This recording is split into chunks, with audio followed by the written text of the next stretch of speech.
America চলে ডালে ডালে, ইরান পাতায় পাতায় চলিছে, দেখিছেন?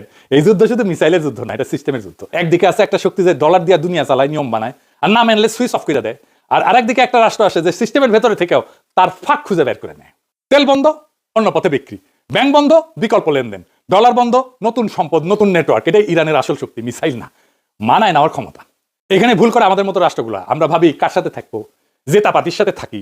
ইরান প্রশ্নটা বদলাই দিচ্ছে, কিভাবে টিকে থাকবো। যে রাষ্ট্র এই প্রশ্নের উত্তর জানে তারে হারানো সহজ না। যারা এখনো ভাবে বড় শক্তির ছায়া থাকলে বাঁচবো, তাদের জন্য ইতিহাসের উত্তর খুব কঠিন। বড় শক্তি কখনো কাউরে বাঁচায় না, শুধু ব্যবহার করে। আজকে ইরান ইসরায়েল আমেরিকার যুদ্ধ যদি আমাদেরকে কিছু শেখায়, তাহলে এটা হইতেছে শক্তি মানে শুধু ক্ষমতা না, শক্তি মানে বিকল্প তৈরি করার সাহস। এটাই পৃথিবী বদলাইতেছে।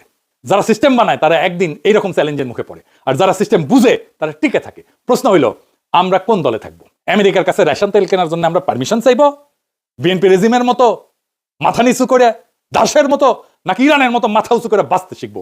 বাংলাদেশের তরুণদের কাছে প্রশ্ন রেখে গেলাম।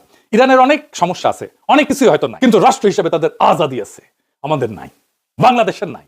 সেই জন্য আমাদের আজাদি দরকার, দরকার আর একটা বিপ্লবের। ইনকিলাব জিন্দাবাদ।